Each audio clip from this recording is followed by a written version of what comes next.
വാർത്തകൾ വിശദമായി. കേരള കോൺഗ്രസിൽ കൂട്ടരാജി. കേരള കോൺഗ്രസ് ജനറൽ സെക്രട്ടറി മുൻ എംപിയുമായിരുന്ന വക്കച്ചൻ മറ്റത്തിൽ, സംസ്ഥാന സെക്രട്ടേറിയറ്റ് അംഗം ജോസ് കൊച്ചുപുര എന്നിവരുൾപ്പെടെയുള്ളവരാണ് രാജിവെച്ചത്. കൂടുതൽ വിവരങ്ങളുമായി ഇപ്പോൾ ടി.പി. പ്രശാന്ത് ചേരുന്നുണ്ട്. പ്രശാന്ത്, എന്തൊക്കെയാണ് വിവരങ്ങൾ?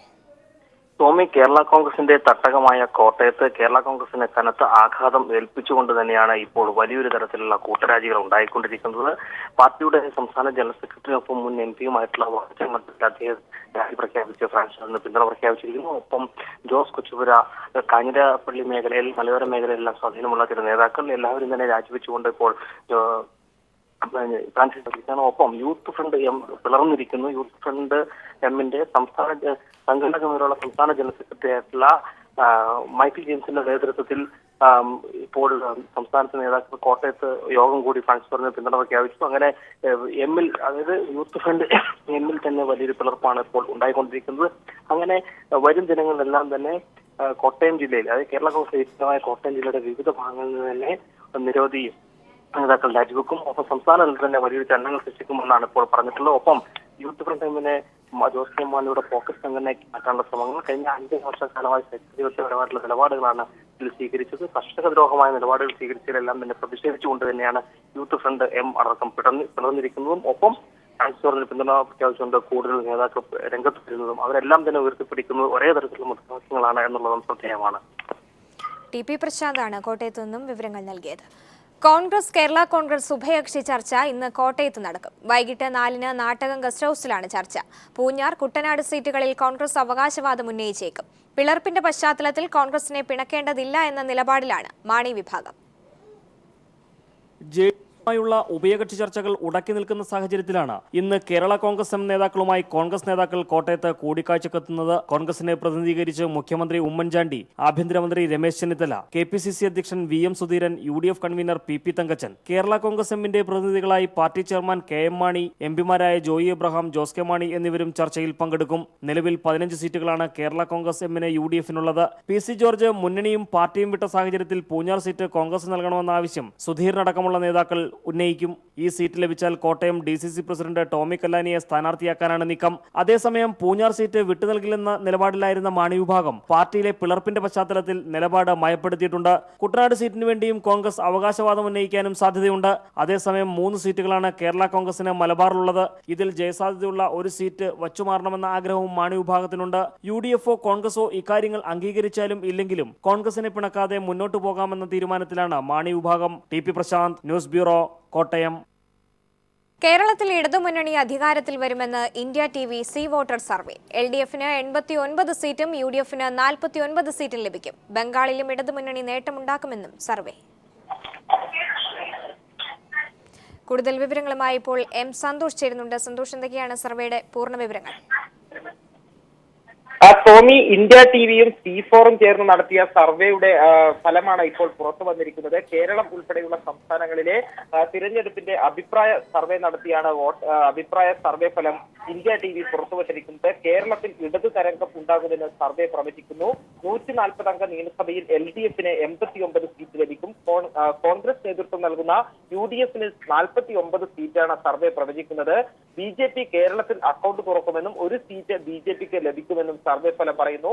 2011 തിരഞ്ഞെടുപ്പിൽ UDF-ന് ലഭിച്ച വോട്ട് വിഹിതം 45.8% എന്നത് ഇത്തവണ 39.1% കുറയും. 44.6% LDF-ന്റെ വോട്ട് വിഹിതം.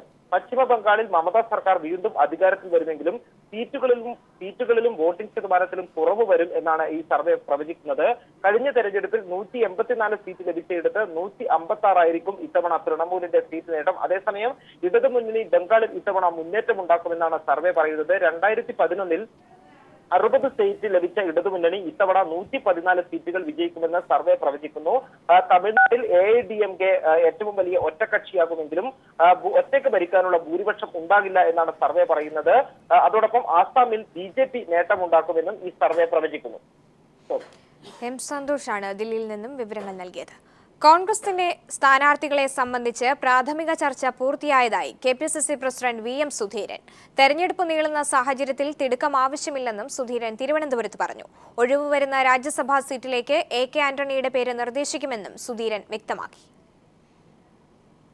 നിയമസഭാ തെരഞ്ഞെടുപ്പ് സംബന്ധിച്ച് കോൺഗ്രസിൻ്റെ സ്ഥാനാർത്ഥി പട്ടിക അതേക്കുറിച്ച് പ്രാഥമികമായിട്ടുള്ള ചില ചർച്ചകൾ നടത്തി. കാരണം ഇപ്പോൾ തെരഞ്ഞെടുപ്പും കുറച്ച് നീണ്ടുപോയതുകൊണ്ട് നേരത്തെയുള്ള അത്ര ഒരു അർജൻസി നിലനിൽക്കുന്നില്ല.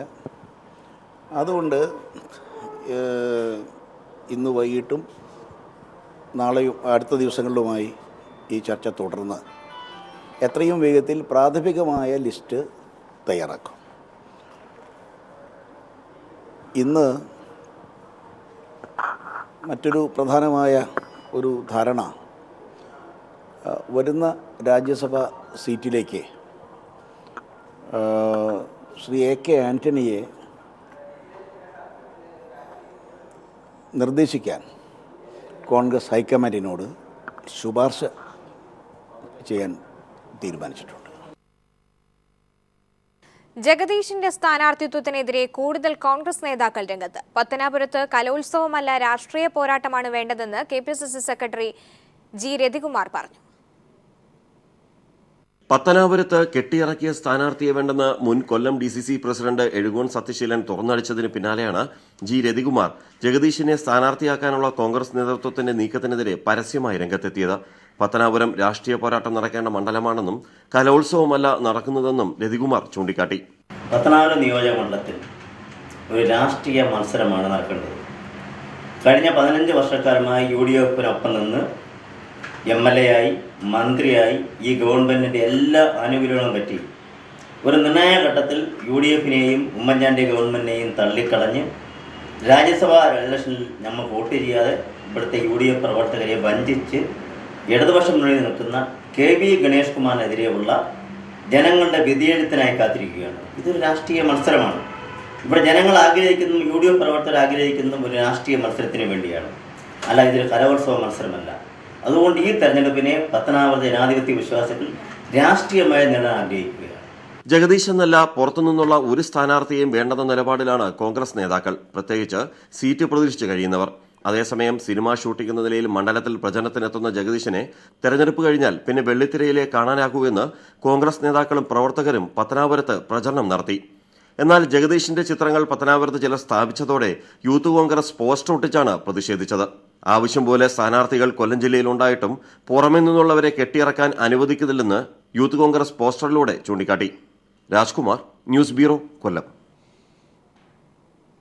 പാലക്കാട് ജില്ലയിലെ നെന്മാറ സീറ്റ് വേണമെന്ന JDU CMP നിലപാടിനെതിരെ യൂത്ത് കോൺഗ്രസ് രംഗത്ത്. ജില്ലാ പഞ്ചായത്ത് ഡിവിഷനുകളിൽ UDF-നായി മത്സരിച്ച JDU CMP കക്ഷികൾ 3ാം സ്ഥാനത്തേക്ക് പോയത് മുൻനിർത്തിയാണ് യൂത്ത് കോൺഗ്രസ് വിമർശനം. കഴിഞ്ഞ തവണ SJDക്ക് അനുവദിക്കുകയും പിന്നീട് കോൺഗ്രസിന് വിട്ടുനൽകുകയും ചെയ്ത സീറ്റാണ് പാലക്കാട് ജില്ലയിലെ നെന്മാറ. ആ സമയത്തു തന്നെ വരുന്ന തെരഞ്ഞെടുപ്പിൽ സീറ്റ് വേണമെന്ന് ആവശ്യപ്പെട്ടതായാണ് JDU ജില്ലാ നേതൃത്വം പറയുന്നത്. JDU ആവശ്യത്തോട് പരസ്യമായി പ്രതികരിച്ചില്ലെങ്കിലും സീറ്റ് വിട്ടുനൽകേണ്ടെന്ന നിലപാടിലാണ് കോൺഗ്രസ്. ജില്ലയിലെ മുതിർന്ന നേതാക്കളുടെ പേരുകൾ നെന്മാറയിലേക്ക് DCC KPCC മുമ്പാകെ സമർപ്പിച്ചിട്ടുണ്ട്. തദ്ദേശ തെരഞ്ഞെടുപ്പിൽ ജില്ലാ പഞ്ചായത്ത് ഡിവിഷനുകളിൽ മത്സരിച്ച JDU CMP സ്ഥാനാർത്ഥികൾ 3ാം സ്ഥാനത്തേക്ക് പോയതാണ് യൂത്ത് കോൺഗ്രസ് വിമർശനത്തിന് അടിസ്ഥാനം. നെന്മാറ മണ്ഡലം ഘടകകക്ഷികൾക്ക് നൽകാനുള്ളതല്ലെന്ന് യൂത്ത് കോൺഗ്രസ് സംസ്ഥാന സെക്രട്ടറി സജേഷ് ചന്ദ്രൻ പറഞ്ഞു. പരിചിതമല്ലാത്ത വ്യക്തികളും പരിചിതമല്ലാത്ത ചിഹ്നങ്ങളും വരികിൽ അത് നെന്മാറ നിയോജക മണ്ഡലത്തിൽ യേശില്ല എന്നുള്ളത് നമ്മൾ കാണുകയാണ്. പാലക്കാട് ജില്ലാ പഞ്ചായത്തിൽ UDF പിറകോട്ട് 3ാം സ്ഥാനത്തേക്ക് പോയ 2 മണ്ഡലങ്ങളിൽ ഒന്ന് പല്ലശ്ശേനയാണെങ്കിൽ മറ്റൊന്ന് CMP മത്സരിച്ച ഒരു ജില്ലാ പഞ്ചായത്ത് ഡിവിഷനായിരുന്നു. അതുകൊണ്ട് തന്നെ ഇത്തരം ഘടകകക്ഷികൾക്ക് സീറ്റ് നൽകാനുള്ള ഇടമല്ല നെന്മാറ എന്നുള്ളത് അതിന്ന് തന്നെ വ്യക്തമാണ്. എന്നാൽ പല്ലശ്ശേന ജില്ലാ പഞ്ചായത്ത് ഡിവിഷനിൽ UDF 3ാം സ്ഥാനത്ത് പോകാൻ കാരണം കോൺഗ്രസ് കാലുവാരലാണെന്നാണ് JDU നിലപാട്. കഴിഞ്ഞ തവണ MV രാഘവൻ മത്സരിച്ച സീറ്റ് തങ്ങൾക്ക് തന്നെ വേണമെന്ന ആവശ്യമാണ് CMP CP ജോൺ വിഭാഗം മുന്നോട്ട് വെക്കുന്നത്. News bureau, Palakkad. വരുന്ന നിയമസഭാ തെരഞ്ഞെടുപ്പിൽ കോൺഗ്രസ് 16 സീറ്റുകൾ വനിതകൾക്ക് നൽകണമെന്ന് മഹിളാ കോൺഗ്രസ് അധ്യക്ഷ ബിന്ദു കൃഷ്ണ പറഞ്ഞു. നിലവിലുള്ള രാഷ്ട്രീയ സാഹചര്യത്തിൽ കോൺഗ്രസ് മത്സരിക്കുന്ന സീറ്റുകളിൽ 25% വനിതകൾക്കായി നീക്കിവെക്കണമെന്ന ഏറ്റവും പ്രധാനപ്പെട്ട ആവശ്യമാണ് സംസ്ഥാന കോൺഗ്രസ് നേതൃത്വത്തോടും അതുപോലെ തന്നെ അഖിലേന്ത്യാ കോൺഗ്രസ് നേതൃത്വത്തോടും സംസ്ഥാനത്തെ മഹിളാ കോൺഗ്രസ് ആവശ്യപ്പെടുന്നു. അതോടൊപ്പം തന്നെ ഒരു ജില്ലയിൽ ഒരു വനിത എന്ന നിലയിലെങ്കിലും സ്ത്രീകളെ പരിഗണിക്കണം. ഏറ്റവും കുറഞ്ഞത് ഒരു പരാതിക്കും ഇട നൽകാത്ത രീതിയിൽ പരമാവധി കേരളത്തിലെ കോൺഗ്രസ് സ്ത്രീകൾക്ക് അവസരം കൊടുത്ത് മറ്റു പാർട്ടികൾ കൂടി മാതൃക ആകണമെന്നാണ് മഹിളാ കോൺഗ്രസ് ആഗ്രഹിക്കുന്നത്, ആവശ്യപ്പെടുന്നത്. മഹിളാ കോൺഗ്രസിനെ സംബന്ധിച്ചിടത്തോളം ഞങ്ങൾ പ്രത്യേകമായ ലിസ്റ്റ് തെരഞ്ഞെടുപ്പ് സമിതിയിൽ കൊടുക്കും. വെള്ളാപ്പള്ളി നടേശനെതിരായ മൈക്രോ ഫിനാൻസ് തട്ടിപ്പ് കേസിൽ അടുത്ത മാസം 23-നകം അന്വേഷണ റിപ്പോർട്ട് സമർപ്പിക്കണമെന്ന് തിരുവനന്തപുരം വിജിലൻസ് കോടതി. റിപ്പോർട്ട് സമർപ്പിക്കാൻ വിജിലൻസ് 2 മാസത്തെ സാവകാശം ചോദിച്ചുവെങ്കിലും 1.5 മാസത്തിനകം റിപ്പോർട്ട് നൽകാൻ കോടതി നിർദ്ദേശിക്കുകയായിരുന്നു. SNDPക്ക് കീഴിലുള്ള സ്വയം സഹായ സംഘങ്ങൾക്ക് 5% പലിശയ്ക്ക് നൽകേണ്ട പണം 12 മുതൽ 18 വരെ ശതമാനം പലിശയ്ക്ക് നൽകിയത് അന്വേഷിക്കണമെന്നാവശ്യപ്പെട്ട് പ്രതിപക്ഷ നേതാവ് VS അച്യുതാനന്ദനാണ് ഹർജി നൽകിയിരിക്കുന്നത്. പല സംഘങ്ങളുടെയും പേരിൽ വ്യാജ സർട്ടിഫിക്കറ്റുകൾ ഉണ്ടാക്കി പണം തിരിമറി നടത്തിയതിന്റെ രേഖകളും നേരത്തെ പുറത്തു വന്നിരുന്നു. ക്രമക്കേട് നടന്നുവെന്ന് കണ്ടെത്തിയതിനെ തുടർന്ന് 2% പലിശയ്ക്ക് പണം അനുവദിച്ച പിന്നാക്കക്ഷേമ വികസന കോർപ്പറേഷൻ 7 കോടി രൂപ തിരികെ അടയ്ക്കണമെന്ന് ആവശ്യപ്പെട്ട് വെള്ളാപ്പള്ളിക്ക് നോട്ടീസും നൽകിയിരുന്നു. ബാർക്കോഴ കേസിൽ KM മാണിയെ കുറ്റവിമുക്തനാക്കിക്കൊണ്ട് വിജിലൻസ് SP സുകേശൻ സമർപ്പിച്ച തുടരന്വേഷണ റിപ്പോർട്ടിൽ വിധി പറയുന്നത് അടുത്ത മാസം 16-ലേക്ക് മാറ്റി. നേരത്തെ വസ്തുതാ റിപ്പോർട്ടിൽ KM മാണിക്ക് ബാർക്കോഴ ഇടപാടിൽ വ്യക്തമായ പങ്കുണ്ടെന്ന് സുകേശൻ റിപ്പോർട്ടിൽ എഴുതിയിരുന്നെങ്കിലും അന്തിമ റിപ്പോർട്ടിൽ മാണിയെ കുറ്റവിമുക്തനാക്കിയിരുന്നു. ഇതിനെതിരെ കോടതി നിർദ്ദേശത്തിന്റെ അടിസ്ഥാനത്തിലാണ് തുടരന്വേഷണം നടന്നത്. തുടരന്വേഷണ റിപ്പോർട്ട് അംഗീകരിക്കരുതെന്ന് VS, ബിജു രമേശ് എന്നിവർ കോടതിയിൽ ചൂണ്ടിക്കാട്ടിയിരുന്നു.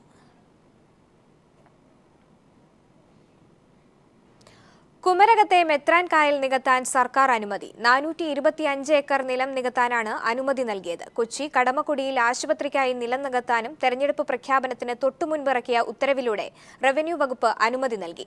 അതേസമയം റവന്യൂ വകുപ്പിന്റെ നടപടിയിൽ KPCC പ്രസിഡന്റ് VM സുധീരൻ അതൃപ്തി അറിയിച്ചു.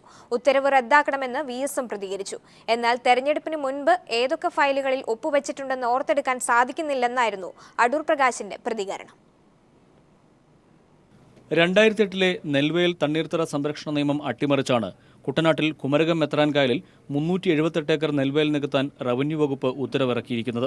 റക്കിൻഡോ ഡെവലപ്പേഴ്സ് പ്രൈവറ്റ് ലിമിറ്റഡിന് കീഴിലുള്ള 34 സബ്സിഡിയറി കമ്പനികളുടെ പേരിൽ 420 ഏക്കറോളം നെൽവയൽ മെത്രാൻ കായലിൽ 2008-ൽ വാങ്ങിയിരുന്നു. 2008 മുതൽ ഇവിടെ കൃഷി ചെയ്തിരുന്നുമില്ല. 2009-ൽ കുമരകം ടൂറിസ്റ്റ് വില്ലേജ് എന്ന പദ്ധതി നടപ്പാക്കാൻ LDF സർക്കാരിൽ 5 തവണ അപേക്ഷ നൽകിയെങ്കിലും അനുമതി നൽകിയില്ല.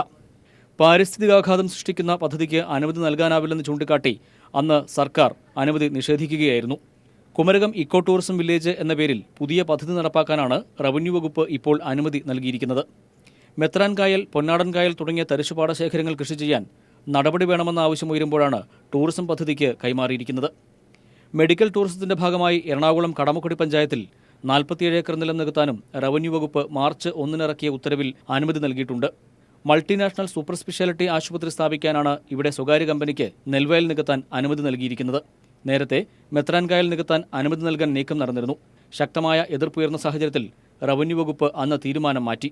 നെൽവയൽ നികത്താനുള്ള നീക്കത്തിന് പിന്നിൽ കോടികളുടെ അഴിമതി നടന്നതായും ആക്ഷേപമുയർന്നിട്ടുണ്ട്. നെൽവയൽ നികത്താൻ ഉത്തരവിറക്കിയ സംഭവത്തിൽ പഠിച്ച ശേഷം പ്രതികരിക്കാമെന്ന് റവന്യൂ മന്ത്രി അടൂർ പ്രകാശ് പറഞ്ഞു. ഞാനതിൻ്റെ വിശദാംശങ്ങൾ നോക്കുന്നതിന് വേണ്ടി എൻ്റെ ഓഫീസിൽ ഞാൻ അതിനെ ചുമതലപ്പെടുത്തിയിട്ടുണ്ട്. അവരെന്നെ വിളിച്ചു പറയുന്നതനുസരിച്ച് ഞാൻ നിങ്ങളോടും പ്രതികരിക്കുന്നതാണ്. News bureau, Thiruvananthapuram. JNU union chairman കനയ്യകുമാറിനെ കൊലപ്പെടുത്താൻ ആഹ്വാനം ചെയ്ത് ദില്ലിയിൽ വ്യാപക പോസ്റ്റർ പ്രചരണം. വെടിവെച്ച് കൊലപ്പെടുത്തുന്നവർക്ക് 11 ലക്ഷം രൂപ പാരിതോഷികം നൽകുമെന്നും പൂർവാഞ്ചൽ സേന എന്ന സംഘടനയുടെ പേരിൽ പതിച്ച പോസ്റ്ററിൽ പ്രഖ്യാപിക്കുന്നു. കനയ്യയുടെ നാവെടുത്താൽ 5 ലക്ഷം രൂപ പാരിതോഷികം നൽകുമെന്ന പ്രഖ്യാപനവുമായി യുവമോർച്ച നേതാവ് കുൽദീപ് വർഷ്ണി രംഗത്തെത്തി. കൃഷി മന്ത്രാലയം, മാനവ വിഭവശേഷി മന്ത്രാലയം, press club of India, national media centre തുടങ്ങിയ പ്രധാന കേന്ദ്രങ്ങളുടെ ചുമരുകളിലാണ് പോസ്റ്ററുകൾ പ്രത്യക്ഷപ്പെട്ടത്. വന്ദേ മാതരം എന്ന ആമുഖത്തോടുകൂടി തുടങ്ങുന്ന വാചകത്തിൽ രാജ്യദ്രോഹിയായ കനയ്യകുമാറിനെ വധിക്കണമെന്ന് ആഹ്വാനം ചെയ്യുന്നു. കനയ്യകുമാറിനെ വെടിവെച്ച് കൊലപ്പെടുത്തുന്നവർക്ക് 11 ലക്ഷം രൂപ പാരിതോഷികം നൽകുമെന്നാണ് പോസ്റ്ററിലെ പ്രഖ്യാപനം. പൂർവാഞ്ചൽ സേന എന്ന സംഘടനയുടെ പേരിലാണ് പോസ്റ്ററുകൾ. പോസ്റ്ററിനു താഴെ പൂർവാഞ്ചൽ സേന പ്രസിഡന്റ് ആദർശ് ശർമ്മ എന്ന പേരും ഫോൺ നമ്പറും നൽകിയിട്ടുണ്ട്. പോസ്റ്ററുകൾ പ്രത്യക്ഷപ്പെട്ട വാർത്ത മാധ്യമങ്ങളിൽ വന്നതോടെ ദില്ലി പോലീസ് എത്തി ഇവ നീക്കം ചെയ്തു. ഇതിനിടെ കനയ്യകുമാറിന്റെ നാവറുത്താൽ 5 ലക്ഷം രൂപ പാരിതോഷികം നൽകുമെന്ന പ്രഖ്യാപനമാണ് യുവമോർച്ച നേതാവ് കുൽദീപ് വർഷിണി നടത്തിയത്. യുവമോർച്ചയുടെ ഉത്തർപ്രദേശിലെ ബദുവാൻ ജില്ലാ സെക്രട്ടറിയാണ് കുൽദീപ് വർഷിണി. എം സന്തോഷ്, ദില്ലി.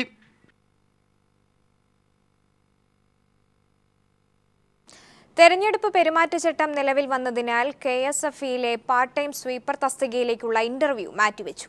വിവിധ ജില്ലകളിലായി മാർച്ച് 5, 8, 9, 10, 11 തീയതികളിൽ നടത്താനിരുന്ന ഇന്റർവ്യൂ ആണ് മാറ്റിവെച്ചത്. പുതുക്കിയ സമയക്രമം പിന്നീട് അറിയിക്കുമെന്ന് KSFE ഡെപ്യൂട്ടി ജനറൽ മാനേജർ അറിയിച്ചു.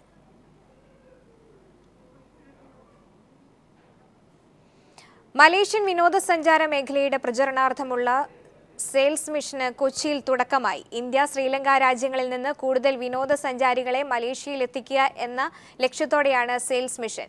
മലേഷ്യൻ ടൂറിസം സാംസ്കാരിക മന്ത്രിയുടെ ഇന്ത്യൻ കമ്മ്യൂണിറ്റി റിലേഷൻസ് ഉപദേശകൻ ദൽജിത് സിംഗിന്റെ നേതൃത്വത്തിലുള്ള 57 അംഗ സംഘമാണ് മിഷന്റെ ഭാഗമായി എത്തിയിട്ടുള്ളത്. മലേഷ്യയിലെയും ഇന്ത്യയിലെയും ട്രാവൽ ഓപ്പറേറ്റർമാർക്ക് ആശയവിനിമയം സുഗമമാക്കുന്നതിനുള്ള ട്രാവൽ മാർട്ടും സെയിൽസ് മിഷന്റെ ഭാഗമായി ഒരുക്കിയിട്ടുണ്ട്.